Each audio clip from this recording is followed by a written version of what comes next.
Hello my dear students, welcome back to my channel. Today in this video we are going to learn a class 10 English chapter, The Girl Who Was Annie Frank. Part 1 of this chapter will be seeing today and the rest in the other videos. So we shall proceed it. But before that, students, if you are viewing my video for the first time, do subscribe my channel and hit the bell icon so that you get the notifications of all the upcoming videos. Do watch the video till end, and if you like it, hit the like button and share with your friends. So this chapter about the Annie Frank, let us see what does it say. So it starts like this. And how do you know that the human race is worth saving? An argumentative young student once asked his professor. Said the professor, I have read Anne Frank's diary. Okay, so here the lesson starts as from the classroom where a professor and a student was argumentative uh, statement was going on, wherein the students say that how do you know that human race is worth saving? Why should we save the human race? How is it helpful? How it is valuable? So the professor says that I have read Annie Frank's diary. Okay, so this whole chapter is on Annie Frank. So first let us see who is this Annie Frank and what is her diary about. So second point, how this diary of a teenage girl came to be written and saved is a story as dramatic as the diary itself. No one foresaw the tremendous impact that the small book would have, not even her father, who had it published after Anne's death in Nazi concentration camp. Okay, so this diary is of one teenage girl, and she wrote it. And this small diary, which was published later on, became a very big drama in itself, dramatic message it was giving. And nobody ever thought that this small diary, a small book, would bring a such impact on a society or on the world. Not even her father had thought before publishing it. And this was published after Anne's death, after she died, and she died in Nazi concentration camp. Now, what is this Nazi and what is Nazi concentration camp? So, during World War II, you know that Hitler came to the rule, and his party and his rule was known as Nazism. He ruled from Germany, and then later on, he wanted to extend his power throughout the world and throughout the country and the world, and wanted to become more powerful with that country. So, with that purpose, he had made many very, you can say, very strict rules which were very inhuman. And there he treated the people very badly. So, one such concentration camp where the people were put into death, a kind of camp was there. There, this girl was put into death, like Nazi concentration camp which was overlooked by this Nazism, was under the rule of this Nazis. Okay, so here this girl who was trapped here in this concentration camp. She died here, and there she started writing diary when she was alive. So let us see in detail what do we have to learn, what message we are getting from this chapter and from her diary. Okay, so the diary of Anne Frank has now been published in 19 languages, including German, and has sold nearly 2 million copies. Made into a play by Francis Goodrich and Albert Hackett, it won the Pulitzer Prize for Drama, and in 1956-57 season alone played in 20 different countries to 2 million people. In London, it ran for nearly 6 months at the Phoenix Theatre. 20th Century Fox turned it into a film. Okay, so this is about the diary of Anne Frank, how it was now being published in 19 different languages, including German and many other languages, and to about 2 million copies were sold. And this particular diary, or the article which was written by her, was converted into a drama by into a play by Francis Goodrich and Albert Hackett. Okay, these were the two persons who converted into play, and this won Pulitzer Prize for this thing for drama. Now, Pulitzer Prize is a very, you can say, honorable prize given in the field of literature and drama. And then in 1956 and 57 alone, this play was played in 20 different countries with 2 million people watching it. And then in London also it ran for nearly 6 months in Phoenix Theatre. Okay, so it was such a hit on and a famous, it became so famous, and it was also later on turned into a film. Became a movie also.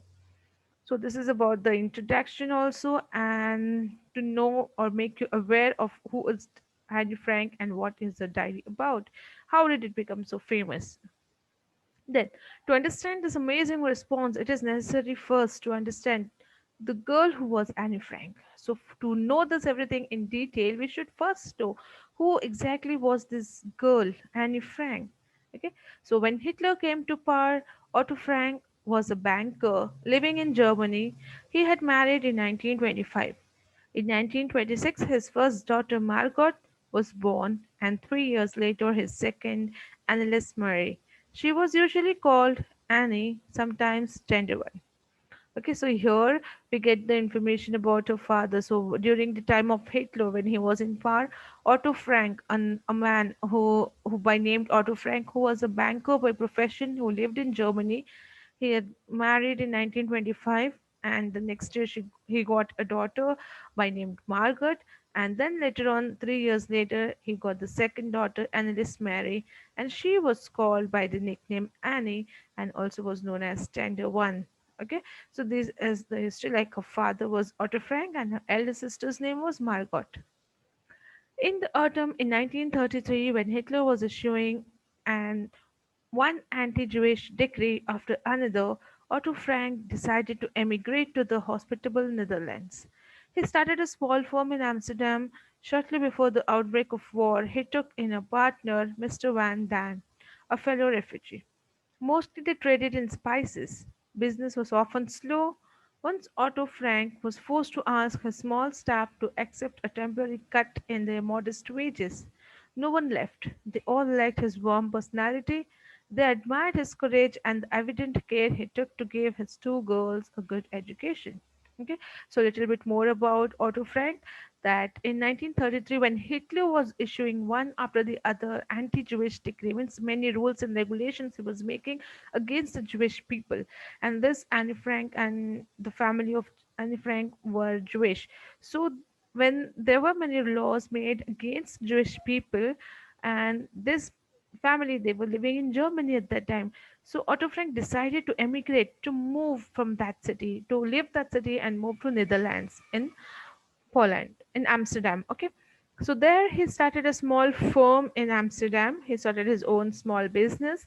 And then after the outbreak of war, he had also a partner with him, Mr. Van Daan. And he was a fellow refugee. Means he was also a Jewish, and he was also a refugee, as all he had also come from some other place, and he had taken shelter here as this family, Otto Frank, had taken. And they mostly did the trade in spices, and the business was really very slow. And once it happened that Otto Frank had asked his employees, the workers, to cut down in their modest wages, means whatever wages he was paying to them, he said, we'll have a cut in it, will not be able to pay you full because of the problem and the slow business. But nobody left from the job from there, because they liked his warm personality. He was such a kind person and a good person by character, and they admired his courage, the courage he had, and the way he took care of his two girls, and while and also giving them the good education. So he was also admired and liked by other people. Then, as a pupil, Annie was not particularly brilliant. Most people believed with her parents that Margaret, her elder sister, was more promising. Annie was chiefly remarkable for the early interest she took in other people. She was emotional and strong willed, a real problem child, her father once told me. A great talker and fond of nice clothes. Life in town, where she was usually surrounded by chattering crowd of girlfriends, suited her exactly. This was a lucky fact because the Frank family could only rarely afford a holiday. nor did they own a car. Okay, so here Annie was not particularly so brilliant, and also the parents believed that Margaret, that her elder sister, was more promising, more active, and Annie was not so good or took interest in other people or communicating to other people. She was emotional, kind of. She was strong-willed, and a real problem child was the word which was, or the phrase which was said by her father once. And a great talker and fond of nice clothes. She used to talk, and she was always fond of nice clothes, as always all girls like. And she also liked to live in a town, and she wanted to be surrounded by many of her friend circles. And that was a very lucky fact, or something which was very unusual for them, because they were not from such a well-to-do family, and they could not afford a holiday to go and spend like this, and they did not even own a car. This shows that they were from a middle class family, not so poor, not so rich. Okay, so in this way, she was being mentioned in her family. Then, when the Nazis invaded the Netherlands in May 1940, the Franks were trapped. Earlier than most tourists in Amsterdam, Otto Frank realized that the time might come when he and his family would have to go into hiding. He decided to hide in his own business office, which faced one of Amsterdam's tree-lined canals. A few derelict rooms on the upper floors, called the Annex, were secretly prepared to house both the Frank and the Vanden families. So now Nazis also invaded the Netherlands in 1940, where this Otto Frank had immigrated and been settled there. And here Otto Frank realized now there's a time when he and his family has to go hiding. There's no other option, because if once they're trapped, they will be put to death. So he decided to just hide his family in his business office where he was doing. There was a secret, you can say, annex which was made, with secret room which was made, and there he and the family of Van Dan, both the families, stayed there. They hid themselves there. Early in July 1942, Margaret Frank was called up for deportation, but she did not go. Straight away, the Franks moved into their hiding place, and then the Van Dans followed shortly afterwards. 4 months later, they took into their camped lodgings another Jew, a dentist. So in 1942, Margaret Frank was called upon for deportation. Now, deportation is moving from a normal place to a concentration camp, but she somehow managed, and she did not go, and they just moved into a hiding place where um after some days, even Vanden's family followed there, and after 4 months, there was a dentist, who was also a Jew, who came there to hide himself. Okay, so like this, they were hiding themselves from the Nazi parties. Songbird in hiding. There were 800 people. Any sound and light might betray their presence. A tenuous link with the outside was provided by the radio and by four courageous members of Otto Frank's staff. Two of them typists, who in secret brought food, magazines, books. The only other company they had was a cat. So here they are saying that there were total 8 people. They were being hunted by the Nazis, and there were 8 people who were living in that uh, annex, that is hidden room, secret room. And if they make any kind of sound, or if any light which goes outside, then they will be caught, and they had to be very careful there. The only link, the teeniest link, means the only one link which they had from the outside world, from the house, was from the radio which they were able to listen. And there were four courageous members of Otto Frank's staff who were working there. They helped them. Two of them were typists, and who they bought the food secretly for them, even some magazines and books. That is how they lived there, they hid it themselves and lived there for at least 2 years. Okay, and the only one more company was cat. That's it. Then, while in hiding, Annie decided to continue a diary which her parents had given her on her 13th birthday. Now, Annie starts writing a diary which she had got as a gift from her parents during her 13th birthday. Now, she described the life of Annex, where she was hiding and living. She started writing everything there, with all the inevitable tensions and quarrels. whatever tensions and everything problems was being faced and which was unavoidable, everything was written in her diary by her. And she created first and foremost a wonderfully delicate record of adolescence, sketching with complete honesty and young girls' thoughts and feelings, her longing and loneliness. She started writing the diary and she started explaining her each and everything, like her thoughts, her feelings, her desires, her loneliness, how she's feeling, the kind of pain they are undergoing, everything she started writing like a matured goal there. Okay. I feel like a songbird whose wings have been brutally torn out and who is flying in utter darkness against the bars of its own cage. So, this is the sentence which was used by her to write, and this shows that she is now turning into adolescence and she can write such a beautiful words to describe herself, the condition that they were going on through, like a songbird who has wings but it is brutally torn off, cut off, and she is not able to fly. She's flying in utter darkness now, and it is against the bars of its own cage. She's living inside her own cage, she's not able to fly, and she's been caught. So that was the situation, and so beautifully she had expressed her thoughts there. Okay. She wrote when she had been isolated from outside world for nearly 16 months. Okay, she wrote this when she was nearly 16 months caught in that annex. It was almost 1.5 years. 2 months later, she had filled every page of the diary, a small book bound in a tartan cloth, and one of the typist Mape gave her an ordinary exercise book. Later, she used Margaret's chemistry exercise book. Now here she got a diary which was full. Now the maid who was a typist in her father's office, he gave her one ordinary exercise book and she started writing in that. Then later on she also took Margot's chemistry exercise book and there she started to fail.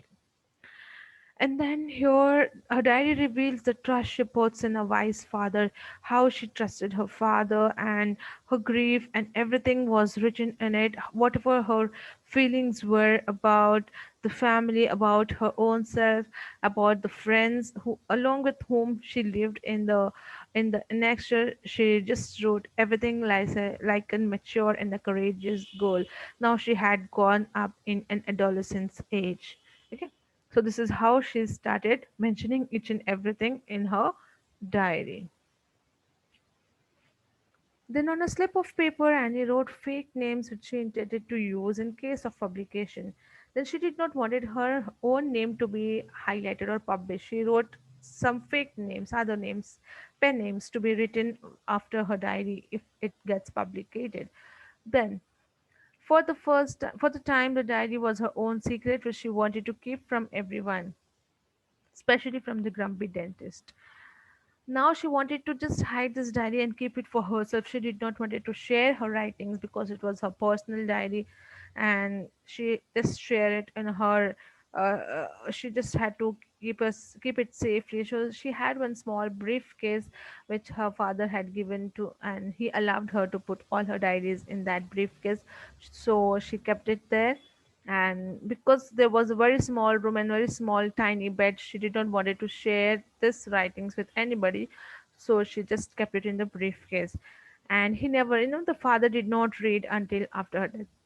It was kept in the father's briefcase. He allowed her to keep the diary in his briefcase, but he never read the diary of Anne Frank until after her death. He just read only when she died later on.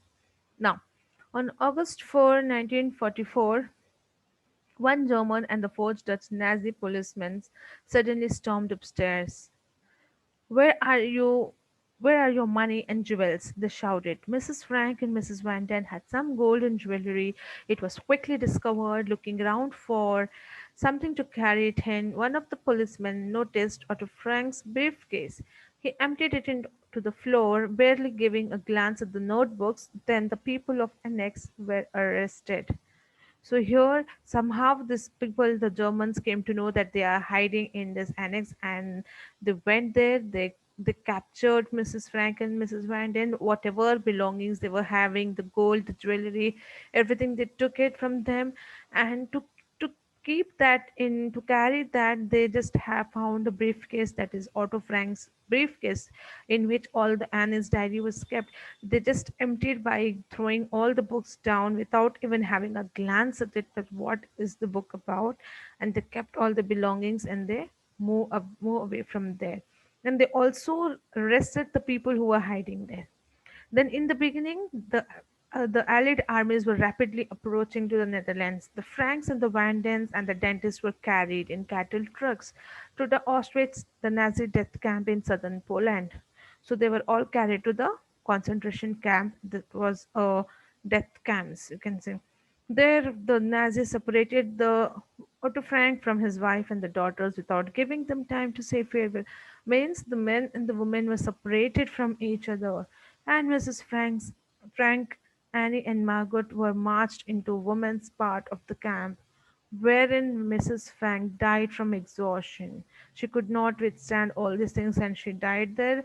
And then it was followed by the Van Dan and the dentist too. Even they lost their lives in that camp. Then Annie proved to be courageous. She tried to live somehow, and when she had nothing to eat, she was having so much of dare and courage to go to the kitchen and ask for some food, and also asked Margot never to give up, and she also helped her. Once she passed hundreds of Hungarian Jewish children who were standing, and she also passed these foods to hundreds of Hungarian Jewish children.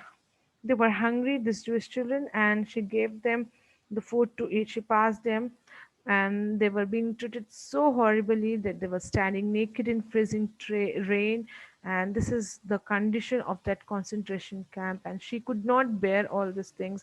She could not see this, and she tried to help them by passing at least something what she had with herself.